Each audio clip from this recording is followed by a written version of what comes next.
Bonsoir à tous, je suis heureuse de vous savoir fidèle au rendez-vous. Il m'est venu de penser que le changement du monde n'est pas que progrès et création, c'est d'abord et toujours crise et décomposition. Voilà pourquoi nous vous donnons rendez-vous tous les mercredis pour décrypter la finance responsable. Cette semaine encore, ma banque Assurance et moi vous fait voyager dans le secteur financier, à vous d'en tirer plus de bénéfices. Tout de suite, bilan de l'actualité financière avec la revue.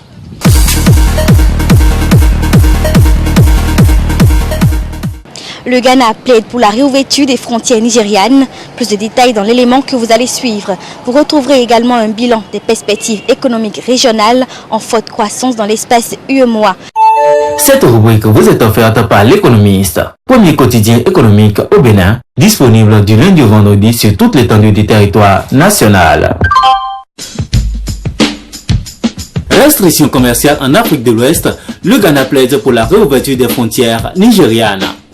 Le Ghana plaide pour la réouverture des frontières terrestres du Nigeria. L'appel a été lancé le mercredi 16 octobre 2019 par la ministre ghanéenne des Affaires étrangères et de l'intégration régionale, Shirley Botchwey. Lors d'une réunion avec son homologue du Nigeria, Geoffrey Onyema, à Abuja, la Ghanéenne a joint sa voix à celle des représentants des États frontaliers du Nigeria qui n'ont cessé de plaider la même cause depuis bientôt 2 mois. La fermeture des frontières a entraîné des perturbations considérables dans les échanges commerciaux dans la sous-région, entraînant de graves conséquences économiques pour les commerçants ghanéens, a déclaré Shirley Botchwey. Bourse. La BRVM présentée aux investisseurs à Paris. À l'invitation d'African Business, du Club Afrique de la presse parisienne et de l'IPMED, le docteur Edo Kossi Amenouvé, directeur général de la BRVM, a animé un petit déjeuner de presse avec une trentaine de journalistes à la Coupole ce 17 octobre 2019 à Paris. Il a saisi cette occasion pour faire un tour d'horizon de l'évolution récente des économies africaines et de leurs perspectives de croissance à long terme avant de présenter l'état d'avancement des chantiers d'intégration en cours tels que l'ASLECA, l'ECO, etc. Il a insisté sur la nécessité d'appuyer les projets d'intégration économique et commerciale par des chantiers d'intégration bancaire et des marchés de capitaux pour de meilleurs résultats. Il a trouvé l'idée de la verticale d'intégration Afrique, Méditerranée, Europe intéressante qui doit aller au-delà des opportunités commerciales pour favoriser la liberté des mouvements des capitaux pour l'investissement dans les infrastructures et le secteur privé. Perspective économique régionale, une croissance toujours robuste dans l'UEMOA. Les prévisions de croissance sont bonnes dans l'ensemble des pays de l'Union économique et monétaire ouest-africaine UEMOA. Les récents chiffres publiés par les organismes financiers et monétaires révèlent une résilience de la croissance sous-régionale. Dans le rang, l'économie béninoise reste coincée. L'accélération de la croissance mondiale en 2020 est tirée par les pays émergents et les pays en développement qui devraient connaître un rebond de la croissance à 4,6%, peut-on lire dans l'édition d'octobre des perspectives de l'économie mondiale publiée par le Fonds monétaire international FMI. Ces perspectives ont été confirmées par la Banque mondiale dans la section 1 de son rapport d'African Pulse. L'accélération prévue de la croissance en 2020 suppose une stabilisation progressive des économies en difficulté et en parallèle une croissance toujours robuste des pays de l'UEMOA et de la sous-région ouest africaine, révèle cette étude.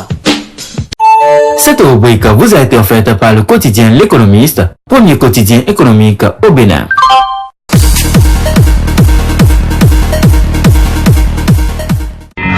Suivez désormais sur votre chaîne ETélé, votre magazine économique et financier Ma Banque Assurance et moi. Acteurs du secteur des banques, des assurances, des institutions de microfinance, des réseaux GSM, fonds de garantie, SGI, PME et autres, voici le créneau idéal qui vous est dédié. Profitez de ce canal pour mieux vous faire connaître. Ma Banque Assurance et moi, c'est tous les mercredis et dimanches à 21h sur ETélé, disponible sur Canal+, position 275, sur Strong en option libre et l'ensemble de nos réseaux sociaux.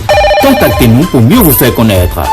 Ma Banque Assurance et moi, un programme pas comme les autres.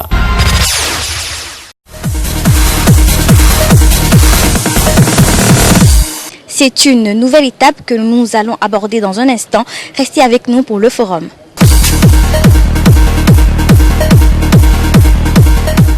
Faire connaître l'évolution du secteur économique béninois à travers les médias.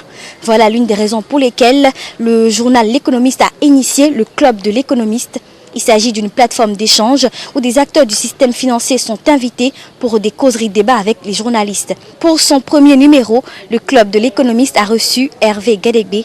Il est le secrétaire exécutif de l'autorité de régulation des communications électroniques et de la poste du Bénin, ARCEP Bénin. Forum aujourd'hui vous fait un récapitulatif de cette séance d'échange. On regarde. Mesdames et messieurs, bonjour et bienvenue au Club de l'économiste. Je voudrais avant toute autre chose saluer très chaleureusement les organisateurs de cette émission. Je salue également la présence des professionnels du monde des médias et de la communication. Avant d'en venir au sujet de cette rencontre, je voudrais préciser le but de cette émission. Le Club de l'économiste est un creuset d'échange où des acteurs du secteur économique seront invités pour des causeries-débats avec les journalistes. Notre invité aujourd'hui est M. Hervé Gadegbe. Il est le secrétaire exécutif de l'autorité de régulation des communications électroniques et de la poste du Bénin, ARCEP Bénin. Nous entrons dans le vif du sujet et chaque journaliste intervenant aura le droit de poser une série de questions. C'est parti. Je m'en voudrais de ne pas, à l'entame donc de ce débat, remercier encore le promoteur du journal L'Économiste et mieux le concepteur, l'initiateur donc de cette séance débat. Qui vous souviennent qu'en 2002, il y a eu 2 ordonnances. L'ordonnance portant politique des services de télécommunications et l'ordonnance donc créant l'autorité de régulation des postes et télécommunications de l'époque, 2005.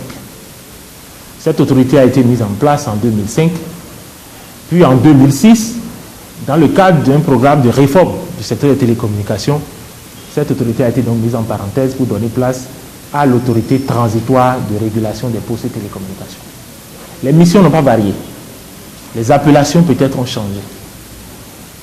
2006, il fallait écrire maintenant une loi, parce que l'ordonnance 2002 devrait permettre donc de mettre en place le cadre législatif et réglementaire du secteur de communication électronique. Ce cadre n'a pas pu voir le jour au Bénin très tôt. Le cadre a vu le jour donc en 2014, à travers le vote le 13 mai 2014 de la loi 2014-14. Cette loi a été promulguée le 9 juillet 2014, donc l'ARCEP était née, qui n'est rien d'autre toujours que l'ATLPT dans tous les fondements, dans toutes les missions, mais avec un changement de sémantique, parce que au fur et à mesure que nous allons vers la convergence des réseaux, on ne parle plus de télécommunication, on parle de communication donc électronique. Donc la dénomination est devenue ARCEP. La loi 2014, reprise donc par le Code du numérique, a prévu 2 organes pour l'autorité de régulation des communications électroniques. Vous avez le conseil de régulation. Vous avez le secrétariat exécutif. Je peux résumer les missions de l'ARCEP Bénin en 4 étapes. Vous avez premièrement organisme indépendant doté de la personnalité juridique. Nous avons comme mandat, premièrement, comme mission de contribuer à l'élaboration du cadre réglementaire. C'est-à-dire que le gouvernement ne saurait adopter un cadre réglementaire sans s'intéresser à notre expertise, puisque nous sommes dans le marché au quotidien et nous savons ce qui s'y vit. Deuxièmement, nous sommes chargés donc de réguler les marchés. Il faut dire aujourd'hui que nous avons 2 secteurs à gérer. Nous avons le secteur des communications électroniques et nous avons le secteur de la poste. Et tous ces secteurs, il y a d'abord des marchés. Quand nous disons les marchés, nous avons les fournisseurs et nous avons les consommateurs. Troisièmement, nous avons un rôle sur lequel tout le monde nous interpelle, et je suis convaincu que ça ne passera pas inaperçu ici, c'est de veiller à la protection du consommateur. Et quatrièmement, ça c'est pas aussi visible, nous le faisons avec les opérateurs, c'est la gestion des ressources réelles de l'État. Lui ne peut mettre en place un réseau de télécommunications moderne s'il n'a pas assez aux ressources en fréquence. Seule l'autorité de régulation est chargée de la gestion des ressources en fréquence de l'État et également bien sûr les ressources en numérotation qui sont les numéros sur nos 4 cibles. Quelles sont les difficultés que rencontre l'ARCEP Bénin dans l'exercice de ses attributions? Les difficultés, il n'en manque pas dans l'entreprise humaine. Elles ne sont pas particulières.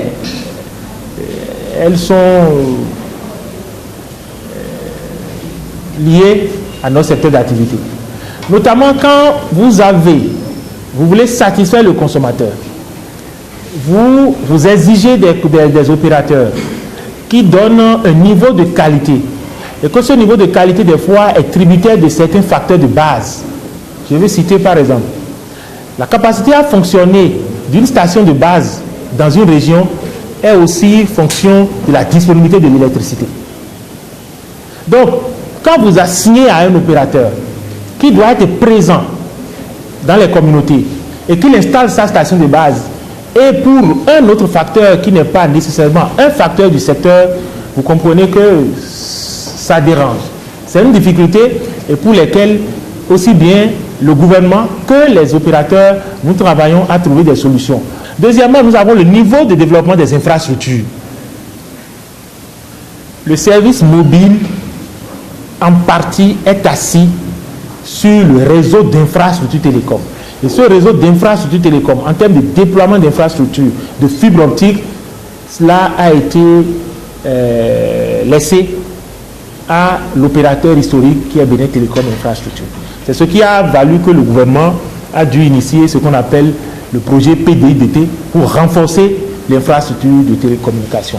Je vais aborder le secteur de la poste. La poste face au numérique aujourd'hui. Quel est son avenir? Est-elle appelée à disparaître? La poste, nous pouvons en parler. Nous ne saurions résister à l'évolution du monde et à l'évolution technologique. Les postes ont été pendant longtemps le chouchou des États africains parce que ça permet de relier, ça a permis de relier les individus, les familles, les communautés, les professions pendant longtemps. C'était le seul outil qui pouvait permettre de relier les communautés à travers les lettres. C'était le seul outil qui permet de servir des systèmes bancaires même à l'intérieur de nos pays. Tout le monde savait que nos papas, c'était au chèque postaux qu'on nous envoyait pour aller tirer le mandat. Mais à côté, vous regardez vous-même, si nous envoyions des lettres avant, et c'est ça qui faisait l'activité de la poste, aujourd'hui nous envoyons des SMS, nous envoyons des messages à travers des réseaux sociaux. Donc, nous avons crypté une partie de l'avantage comparatif ou de l'opportunité de la poste. Les mandats, ces chèques postaux, tout ça là que nous faisons, nous avons détruit. Donc, la nécessité de la réforme du secteur postal est vue au-delà même du niveau national. Alors, monsieur le secrétaire exécutif, vous n'êtes pas sans savoir que les droits des consommateurs sont souvent piétinés. Alors, dites-nous, quelles sont les possibilités dont dispose l'ARCEP aujourd'hui pour intervenir lorsque ces droits de ces consommateurs-là sont piétinés? J'ai reçu une dame, après un passage à une radio, et je l'en remercie d'ailleurs, qui a, au même moment que l'émission se déroulait, elle a quitté sa maison pour venir m'attendre au bas du studio. Donc à ma descente, elle dit, mais tout ce que vous dites là, c'est bien. Mais moi, voici mon problème. Depuis 4 jours, et je suis allé vers l'opérateur, ils m'ont démontré que voilà ceci. Et que lui, elle n'est pas d'accord. Elle m'a dit ceci. Ce que je veux, ce n'est pas que je veux être aidé, je veux comprendre. Je veux comprendre ce qui s'est passé. J'ai dit d'accord. Je vous appelle. Je l'ai appelée, elle est venue à notre bureau. Mais avec mes collègues, nous on a pris les données, on avait déjà les données du système, on a montré à la dame tout ce qui était activé sur son ordinateur, sur son portable. Et à la fin, elle nous a demandé, ça, je veux ça. Cette application, je veux. Ça là, je ne veux pas, désactivez-moi ça. Ça là, désactivez-moi ça. Ça là, désactivez-moi ça. Ça là, désactivez-moi ça. Elle m'a dit, c'est mon fils qui m'a offert ça. Il avait quand même un terminal qui valait quand même la technologie et qui pouvait, de façon intelligente, lui faire beaucoup de choses. Et vous savez qu'il y a des applications qui sont budgétivores. Parce qu'il te met à jour des informations du monde entier dont toi, tu n'en as pas du tout besoin. Est-ce que vous pensez que cette dame avait besoin de ça? Elle n'en a pas besoin. C'est pour ça que nous, on est encore convaincus que, en continuant de parler, parce qu'il y a deux problèmes. Il y a la question des dysfonctionnements qui se posent au niveau de l'opérateur qu'il faut régler, mais il y a la question de l'éducation digitale. Est-ce que nous connaissons ce que nous avons en main? Comment nous savons utiliser ce que nous avons en main? Cette question, même on pense. Moi, tous les jours, je découvre que j'aurais pu faire ça, j'aurais pu faire ça, j'aurais pu faire ça, juste pour économiser la batterie de mon portable. Mais je peux le faire. Mais est-ce que toute la communauté sait le faire? Certains m'ont dit, mais j'ai acheté ce portable-là, ce n'est pas en état parce que ça vite. Donc, voilà les possibilités que nous avons. Vous n'êtes pas sans savoir, monsieur le secrétaire exécutif, il y a souvent des plaintes liées aux services offerts par les réseaux GSM, les services de télécommunication. Comment gérez-vous ces plaintes-là? L'autorité de régulation, vous l'appelez avec le 131, sans coût. Et on vous répond. Je dis sans coût, on vous répond. Nous avons, sur ceux qui vous allez sur notre site web, vous pouvez vous plaindre directement en relatant. Et c'est une plateforme organisée qui vous permet, en série de questions, d'évacuer un certain nombre d'éléments avant d'aboutir. Et quand vous prenez notre plateforme, et vous prenez la plateforme du médiateur des communications électroniques en France, vous allez voir que c'est stratifié de la même manière. Quels sont par exemple vos goûts alimentaires? Quels sont les repas que vous aimez? Mais peut-être je suis né, modeste famille, c'est ça qu'on me donnait à manger. Bon, donc, si c'est ça que vous voulez que je vous réponde, donc je mange aussi la pâte. Tout le monde doit faire de l'ARCEP sa maison. L'ARCEP, c'est la maison des consommateurs et des opérateurs des secteurs de communication électronique et de la poste. Je veux que les consommateurs retiennent que dans leur expérience de consommation et de jouissance des services de communication électronique de la poste, leur droit est effectivement protégé à travers les soins de l'ARCEP. Et que chaque fois qu'ils se rendent compte qu'une partie de leur droit a été lésée, de ne pas hésiter, premièrement, à se rapprocher du fournisseur de services qui leur a délivré le service. Et s'ils estiment qu'ils n'ont pas été satisfaits, de recourir en utilisant tous les moyens qu'on a mis à leur disposition à l'ARCEP.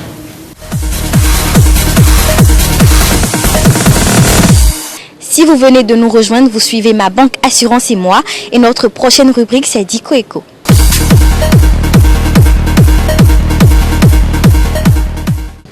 Le thème est très courant. Vous et moi avons déjà entendu parler d'actions, d'actionnaires, d'investissements ou de revenus. Fidèle à son engagement de vous éclairer sur les valeurs à suivre, Dico Eco a choisi comme sujet cette semaine l'actionnariat. Plus de détails sur la définition, les principes et les formes dans le dossier que je vous invite à suivre. L'actionnariat est un terme financier désignant l'ensemble des propriétaires d'un titre financier appelé action et donne un droit à un certain nombre de prérogatives à leurs titulaires au sein d'une entreprise. Ces prérogatives sont de trois ordres. Elles peuvent être politiques, donnant droit au vote en assemblée générale, pécuniaires, donnant droit aux dividendes et aux reliquats, et enfin patrimoniales, donnant droit de céder ou de nantir ses actions. Il existe plusieurs catégories d'actionnariat en fonction de la qualité des actionnaires. Ainsi, des actions détenues par l'État constitueront l'actionnariat étatique ou public. Celles détenues par une famille formeront l'actionnariat familial. Celles détenues par les salariés constitueront l'actionnariat salarié. Celles détenues par les établissements financiers formeront l'actionnariat financier. Il est vrai que le statut de l'actionnaire vis-à-vis de la société s'apparente parfois davantage à celui d'un investisseur qu'à celui d'un propriétaire. Sa prise de risque financier est rémunérée par des dividendes versés périodiquement par l'entreprise à chacun des propriétaires d'actions, mais surtout par l'appréciation en bourse de la valeur de son capital investi. L'actionnariat privé est basé sur le respect des droits individuels de propriété. Cette notion est l'un des principes fondamentaux de l'économie de marché qui permet, selon les théories économiques libérales, une allocation optimale des ressources financières vers le secteur productif.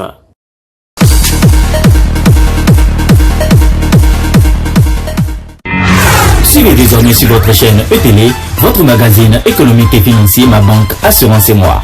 Acteurs du secteur des banques, des assurances, des institutions de microfinance, des réseaux GSM, fonds de garantie, SCGI, PME et autres, voici le créneau idéal qui vous est dédié. Profitez de ce canal pour mieux vous faire connaître.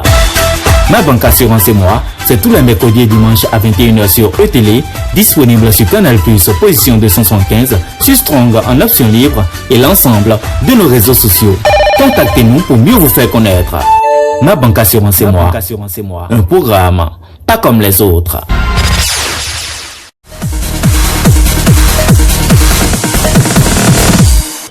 C'est ici que nous mettons un thème à ce numéro de Ma Banque Assurance et Moi, un numéro que vous pouvez retrouver sur la page YouTube de la télévision E-Télé, mais également sur le site www.l'économistebene.com.